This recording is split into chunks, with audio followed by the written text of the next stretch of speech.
mwebale kubako mwebale kuberanga mugobera ensonga zonna ezigenda maaso mu ggwanga Uganda. Mr Update wamwe Mr Update mu field Mr Update mu field tewali kuzikiza tewali kuwumuza paka nga engule tujambadde Mr Update hapo lwaliro nyingide field sharing ayita muno tugenda kutandika mu dakika ntono nnyo Mr Update ngenda kuba ntandika nenga mumbulire network kiriya mumbulire network kiri kitya kiriya network bwe bakiriya nga Mr Update mumubulira ki network kiriya nga ntandika Bobby Yanga we bale kubako Bobby Yanga ali mu kyalo namulabye nga akikuba mumbulire network kiri kitya network bwe kibanga kiri kiriya nga Mr Update mumugamba because ngenda kutandika kati constituency ya Kawempe North Mr Update mbaka wa parliament byaddako ate mungambye Mr Update mu njagala nnyo nange mbagala nnyo sharing ayita muno twagala kutandika obudde buno mu dakika ntono nnyo ngenda kuba ntandika soke malo kubeera nga nkiyisaamu network bweberi kiriya Mr Update mu mugambe network malembe walwa ngambye network kiriya network Yesu Prosi ngambye network kiriya Jamila Kalungi ongambye network kiriya official Lastborn ongambye network kiriya njagala muwere ntandike field Mr Field Mr Update tewali kuzikiza kwagala kulabanga olutawo tulwana kubenga tusobola okubeeranga twambala engule twagala kwambala ngule gebayita amaanyi g'abantu y'eddoboozi lya Katonda so embeera bwete bweri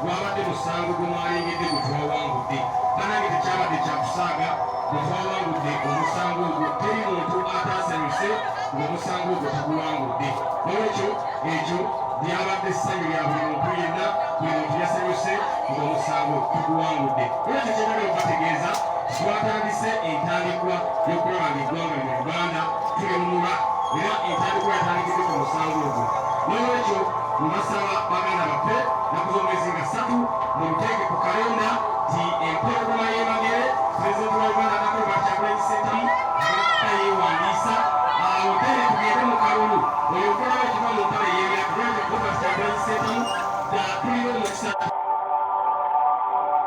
okwakwogera ku munaku anyigirizibwa akimanyi yensonga lwaki twetaaga omuntu atutegeera era yensonga lwaki twaleese Robert Kyagulanyi Ssentamu nga pulezidenti wa Uganda Kakoba ate mukimanye buli nsonga yonna Katonda alinaffe kubanga tewali agasuubira nti omusango ogwo nga kooti si zaffe zinaagusala mu tteba yaffe naye kikwewuunyisa nti ekimu kino ekya NUP maanyi g'abantu Katonda alinaffe era bwe twe tugenda okwambala engule Kyagulanyi abeere pulezidenti abeere paliyamenti ey'11 nga basagirinya babaka ba paliyamenti mulyokomulaba ekiva mu mpale ey'ebiraka bannange tugenda kukola because tujjidde mu mbeera nga challenges nnyingi bantu baffe bali mu kusindiikirizibwa bantu baffe baavu gavumenti ebafaako twetaaga maama n'atunda ennyaanya abeere mpawani afiirweko naye olwaleero abantu baffe mukola emirimu emitonotono tebafiirwako nabajja bamanyirizo yalina saaluuni namugamba sasula layisinsi nga mitwalaana entwalaana layisinsi nga namugumamu walanye kukola ebyo bituluma etwagala okukyusa mu gavumenti empya tutume omuntu alumirirwa ng'osolooza abantu naye nga bakolera naye gavumenti eno ekama etegeeta waliwata ekyo kituluma okama otyente nga tegiwa biwata etagiwa ebiwata then olikogikama eveemu amata nolwekyo ekyo kituluma ensonga lwaki fena tugamba twogere Robert Kyagulanyi Ssentamu abeeri pulezidenti wa Uganda addako ekyokubiri essaala zammwe banaye zaakoze waliwo olutalo Ssegirinya nga sinafuna tiketi abantu bonna nga bagasalira limu Ssegirinya ye mwana abaddewo ye yatugobera Jennifer nabawulira nga bannoola ku bwalo di kansala timwetuuka mu kanso Jennifer Musisaba kali amevuga abantu nyanya z'abantu ngoba w'abantu ngoba z'abantu bena yingira kanso Jennifer Musisaba ndakiragera ngagisale yenyanya nagisale yamengo nagisale yemenga nagisale eya mengo nagisale nagera ngakendeza peta ikipaka bena mufubira mu kibuga nakuba n'okudu naye yafuusa mutoko ng'abamama bano bamufuna mpola jana balumbagana ebiti byabwe nabyonona abantu tubuga tewali kibuga kino bagakawo abagagga babeerawo n'abavumba weebali nebogera mu nsi ki tewali nsi yonna nga bonna abantu bagagga ate tewali nsi yonna nga abantu bavumbamu bagagga n'abaabo nayenga amatolo omufuna mpola babafuluma ekibuga tekibuga kirenga abagagga ekyo Jennifer ne mwalagana naye paka kumufuluma ekibuga aba nayingira n'amanya nti waliwo empologoma eyingira bikoze ezo stipi ze mwana bamuneetikka bwendeka akasazaliza kira wakiri ataano yatajempa musolo kirikumi n'etaano linya muletikka abasigala nga abonyabonya abantu tebala Jennifer bwe yanneenya nange nati wano bakyasoboka n'alumba n'adduka nolwekyo twetaaga mu paliamenti olutwagenda okwogera ensonga y'omuntu wa wansi Ssegirinya mundabye ebbanga byonna abasajja ne bakolwa byangambye bane bwe tumanyi mu wavu akomeeri munange emigo gya polisi gye bakuba munange gye gyanyiipaya balaba muwali agambye bambi kiki Ssegirinya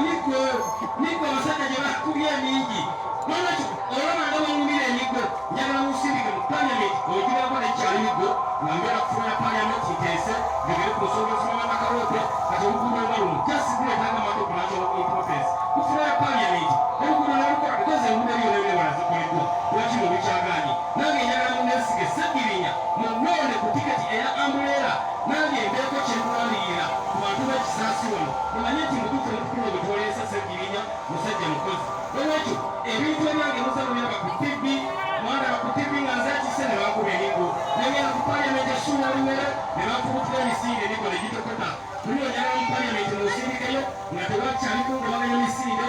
wabula nga ngenzeeyo ngo mubaka wammwe mubaka weefe n'okukonsimuti olwekyo mbasaba kuwagiza abantu b'ekisaasi muteekemu obwesige bavubuka bannange banaye muteekemu obwesige because batulina ekizibu ekirala bakwata abavubuka abaffe aidan disodali toyinza kukwata muntu aidan disodali mu nsi ye ekyo kirikuma Ssegirinya aidan disodali okukola omuntu mu nsi ye aido olumanaweerekeyo obwewanga lwekyo ebyo biteekateeka aido binatwagala bigobawo ku mulembe omulagulanyi nga Kyagulanyi pulezidenti wa Uganda addako nga NUP eba Ssegirinya Muhammad bambi basaba buwagizi essimbo yaffe mukimanyi ambuleera olunaku olwaba Kyagulanyi olwana ne Ssegirinya tiikinga ambuleera olw'akabonero akeekyukakyuka mwebale nnyo mwebale ddala abantu b'ekisaasi n'abasajja kabaka waabwe ebaliwera mwebale nnyo mwebale ddala bimanyire enyamba zonna eziriwo kuba munaye omuntu omwavu taba na choice omuntu omwavu ebwayise ekiro kyenkuba kitonya kati jjukira kato azaalibwe mu bbiri ye ng'ali erinze nasuze mu ddiyo kati mba mwebase mpulira obumufaliso gutobye kubeera nga mbabuuzaako ti banemwe bale kubayo abantu b'ekisaasi amanya Ssegirinya Muhammad era nga nze nyina ambuleera eyakawempe North Constituency nolwekyo kyetubasaba abantu ba wano bannange ekisaasi Ssegirinya nga mumubeeremu kubanga nnyo emigo baginkubye woba basajja batulugunyiza bwe bali bagala okulemesa booda mwandaba nga noola ku fulo ya kanso gyensonga lwaki ku mulundi guno Robert Kyagulanyi Ssentamu yagenda nti ambuleera eyakawempe North esanga omusajja omulwanyi musajja namigo omusajja enkwatangabo nga ye Ssegirinya Muhammad era ambuleera eyakawempe North nze nyirina nolwekyo kyetubasaba bannange mumpagire abantu ba wano ekisaasi kubanga muli bantu ba mulamwa ate wano enkyukakyuka weetandikira mu kisaasi ate nga bategeeza ennaku z'omwezi nga 3 Robert Kyagulanyi Ssentamu agenda kuba yeewandiisa nga pulezidenti wa Uganda addako olwo olunaku tonoonyeza na ssanyu lyonna twagamba buulira mazima bulijjo tulonda abantu tubategeera omutiikirwa omuntu mumanyi naye ku mulundi guno katulonde Robert Kyagulanyi Ssentamu omusajja owaffe nga pulezidenti w'eggwanga Uganda bavubuka tukaabye nnyo tumunyizibwa ebbanga nataka tulonde owaffe atutegeera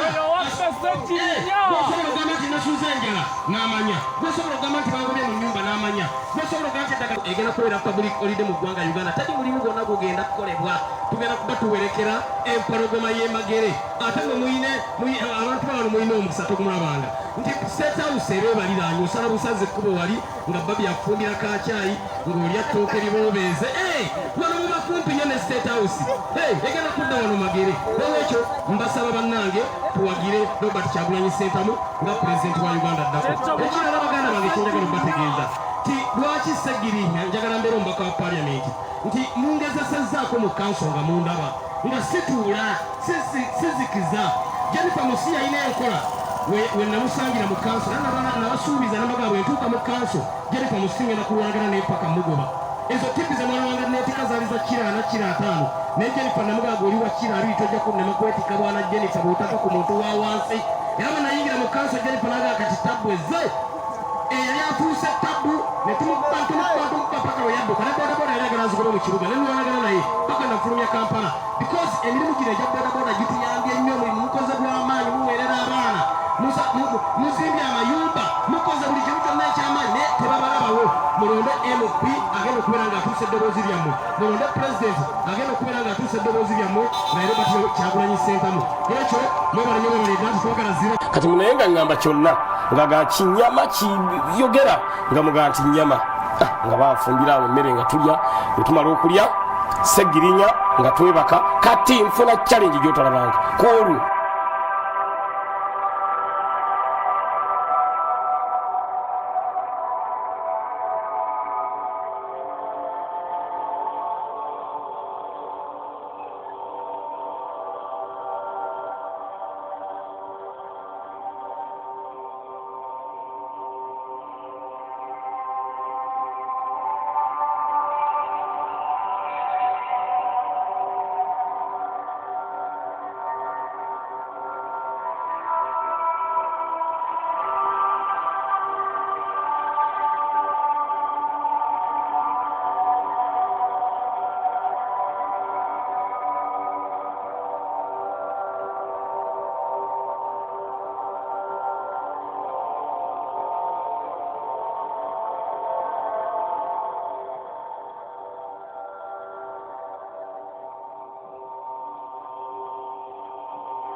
linnya amazzi gafubutuka wansi eno legayingira nembeera buli ngati kino kyenguddeko kumbe ngendo kwate ne mabali ngani ngamazi yonna ngawulira gonna ganjadde nafuna challenge mwanyina zetogirabanga lwenzijja ebwayise lwetokayo ekiro kyenkuba lukyatonya naye nasattire ekironga sinamanya nti nkuba nemweka koleta mfaliso ngufulume ngukamule nkoleja ngendo kwate no nebintu byo nenga nti aha waliwo ekira kumbe enkuba yatonye mazina gayinga nga simanyi